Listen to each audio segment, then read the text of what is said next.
Hello दोस्तों, मैं doctor रश्मि त्रिपाठी आपका अपने चैनल लॉ फाइटर्स एकेडमी में स्वागत करती हूँ। दोस्तों, आज के सेशन में जो मैं मुद्दा लेके आई हूँ वह कोई केस का मुद्दा नहीं है।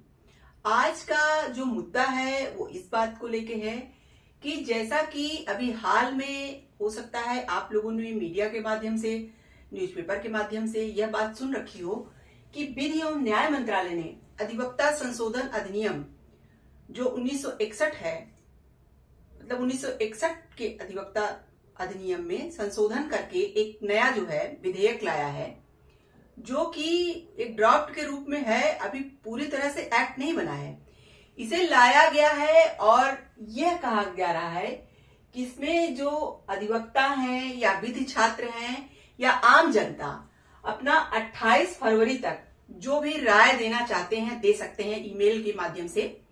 जैसा कि जो यह विधेयक लाया गया है संशोधित वाला, उसमें आप जो है आम जनता हो, चाहे अधिवक्ता हो या फिर लॉ के स्टूडेंट हो, कोई भी हो, आप जो है इस पे अपनी राय ईमेल के माध्यम से दे सकते हैं। इसमें क्या आप चेंजेस चाहते हो, आपका क्या जो ये चेंजेस हुआ है उस पर विचार है, यह सब बातें आप बता सकते हो, जिसका टाइम दिया गया है 28 फरवरी तक।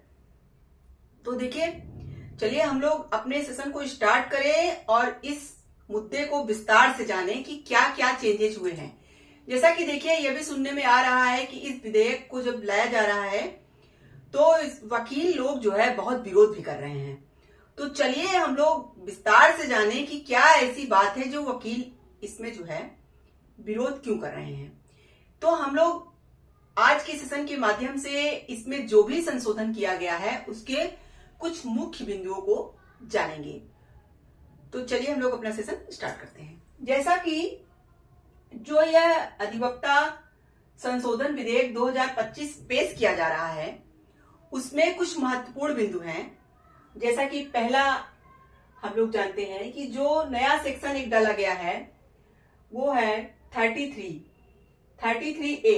इसके अनुसार न्यायालयों, न्यायाधिकरणों या प्राधिकरणों के समक्ष वकालत करने वाले सभी वकीलों को उस बार एसोसिएशन में पंजीकरण कराना होगा जहां वे मुख्य रूप से वकालत करते हैं। देखिए, मतलब कि जो भी वकील होंगे वो जिस भी जगह अपनी प्रैक्टिस कर रहे होंगे वहां पे वो क्या कराएंगे, उस बार एसोसिएशन में अपना पंजीकरण कराएंगे। और जहां वे मुख्य रूप से वकालत कर रहे हो वहां की बात हो रही है। और उस स्थान या कानून क्षेत्र में परिवर्तन के मामले में, जैसे कि मान लीजिए कि कोई पर्सन यूपी में अपना जो है प्रैक्टिस कर रहा है, तो अगर वह किसी कारणवश अपनी प्रैक्टिस दूसरे स्टेट में, एमपी में हम कह रहे हैं, चला जाए और ऐसा करे, तो ऐसा करने वाले को यहां बताया गया है कि परिवर्तन के मामले में 30 दिन के भीतर पिछले बार एसोसिएशन को सूचित करना होगा। आप पिछले बार एसोसिएशन जहां आप पहले जो है प्रैक्टिस करते थे वहां 30 दिन के अंदर यह बात सूचित कीजिए कि अब आप दूसरी जगह पे जा रहे हो। अब देखिए, उसके बाद क्या, अधिवक्ताओं को सिर्फ एक ही बार एसोसिएशन में मतदान की अनुमति होगी। जैसे कि पहले क्या होता था कि आप रजिस्टर्ड एक जगह हो तो आप दूसरे जगह भी अपना रजिस्ट्रेशन करा लेते थे और प्रैक्टिस वगैरह करते थे, तो मतलब आप एक ही जगह नहीं रहते थे। जैसे बहुत सारे ऐसे वकील थे जो कि अलग अलग स्टेट में प्रैक्टिस करते थे और मतदान वगैरह जो होता था तो उसमें हर जगह मतदान वगैरह दे दिया करते थे। तो वही यहाँ पे ये जो संशोधन आया है उसमें कहा गया है कि अब आप एक जगह अपनी प्रैक्टिस कर सकते हो और अगर आप दूसरी जगह जाते हो तो 30 दिन के अंदर पहले वाले बार एसोसिएशन को सूचित कीजिए। और कहा गया है कि आप जो है अधिवक्ताओं को सिर्फ एक ही बार एसोसिएशन में मतदान देने की अनुमति होगा, एक ही जगह आप अपना मतदान दे सकते हैं। अब दूसरा इसमें क्या चेंजेस हुआ है, बीसीआई में सरकार द्वारा नामित सदस्य अधिनियम में संशोधन का प्रस्ताव, जिसमें केंद्र सरकार को बीसीआई में मौजूदा निर्वाचित सदस्यों के अतिरिक्त 3 सदस्यों को नामित करने की अनुमति मतलब यहाँ पे दिया गया है।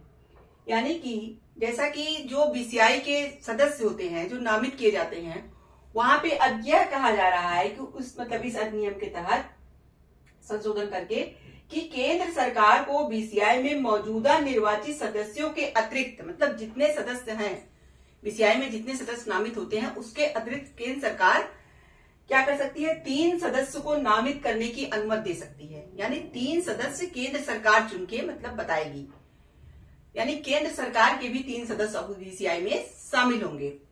आगे और क्या आया है संशोधन, सेक्शन 45 के तहत उचित प्राधिकरण के बिना कानून का अभ्यास करने वालों को 1 वर्ष का कारावास या 2 लाख का जुर्माना या दोनों हो सकता है।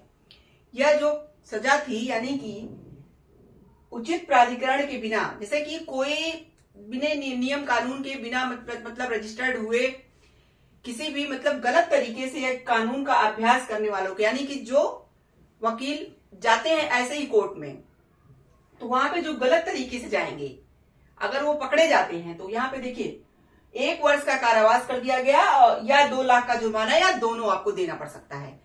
तो देखिए पहले भी ऐसा था, लेकिन पहले 1 वर्ष का कारावास नहीं था, सिर्फ 6 माह का कारावास था। लेकिन अब उस कारावास को 1 लाख रुपए 1 वर्ष बढ़ा दिया गया कारावास को, और 2 लाख का जुर्माना भी लगा दिया गया। तो अब इस कानून को यहाँ पे थोड़ा सा कठोर बना दिया गया। अब चलिए और आगे हम लोग देखते हैं क्या परिवर्तन हुआ। 3 वर्ष या उससे अधिक कारावास वाले अपराधों के लिए दोषी ठहराए गए वकीलों को राज्य बार काउंसिल के रोल से हटा दिया जाएगा। यानी कि जिन वकीलों को अधिक, जैसे जो वकील ऐसा कोई कार्य करते हैं जिससे उन्हें 3 वर्ष या उससे अधिक का कारावास वाले अपराध में वो दंडित किए गए हैं, तो वहां पे उन्हें राज्य बार काउंसिल से हटा दिया जाएगा। उनका जो रजिस्ट्रेशन हुआ है उसे हटा दिया जाएगा। उसके बाद कहा गया कि रिहाई के 2 साल बाद पुनः वो अपना नामांकन, उनके पुनः नामांकन पर विचार किया जा सकता है, और यह फैसला कौन करेगा, बीसीआई करेगी। यानी कि बीसीआई को अगर ऐसा लगेगा रिहाई के 2 साल बाद कि आप नामांकन कराने लायक हो, तो आप अपना नामांकन फिर से करा सकते हो। लेकिन अगर जो 3 साल या उससे अधिक के कारावास वाले अपराधी हैं, ऐसे वकील पाए जाते हैं, तो उन्हें उस समय तो क्या कर दिया जाएगा, उसमें राज्य बार काउंसिल के रोल से उनको हटा दिया जाएगा। अब आगे चलिए हम लोग देखते हैं क्या चेंजेस हुए। सेक्शन 35A जो अधिवक्ताओं को और बार एसोसिएशन को हड़ताल या अदालती कार्रवाई को बहिष्कार करने या भाग लेने से रोकता है। देखिए जो सेक्शन 35A है उसमें जो जोड़ा गया है अमेंडमेंट करके, उसमें यह कहा गया है कि अधिवक्ता या बार एसोसिएशन को हड़ताल या अदालती कार्रवाई को बहिष्कार जो करते हैं वकील, उसे करने से रोकेगा। यानी ये सेक्शन रोकता है कि आप क्या कर सकते हैं, हड़ताल नहीं कर सकते और अदालती कोई कार्रवाई में को बहिष्कार नहीं कर सकते हैं। इसका उल्लंघन करने पर कदाचार माना जाएगा। अगर आप ऐसा करते हो, इस सेक्शन का उल्लंघन करते हो जो बातें कही गई हैं उसमें, तो इसे कदाचार माना जाएगा। आगे चलिए थोड़ा सा देखते हैं और क्या चेंजेस हुए।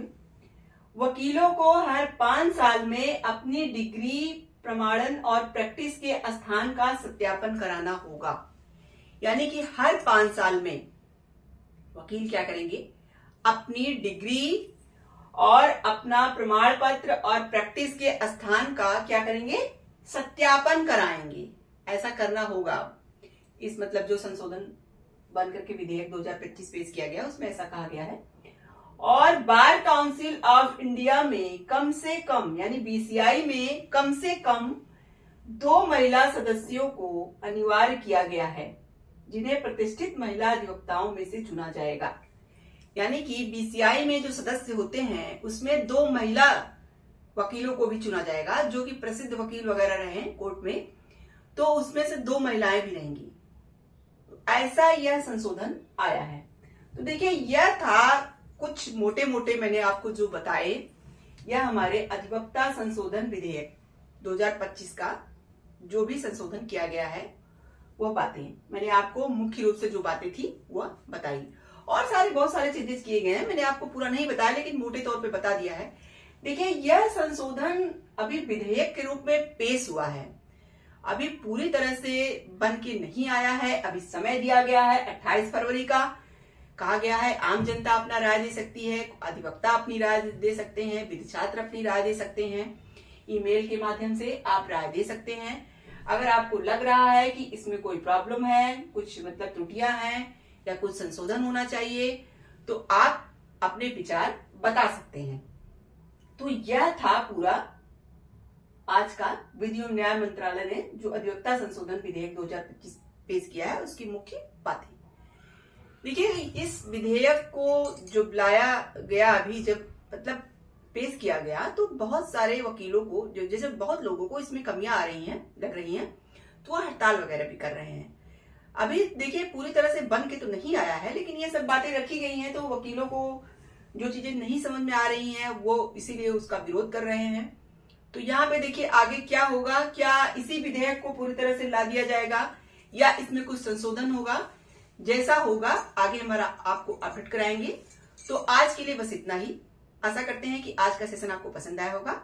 आप मेरे चैनल को लाइक कीजिए, सब्सक्राइब कीजिए, शेयर कीजिए, बेल आइकन को दबाइए, जिससे ऐसे ही नए नए केसों जानकारियों से मैं आपको अवगत कराती रहूं। तो थैंक यू वेरी मच।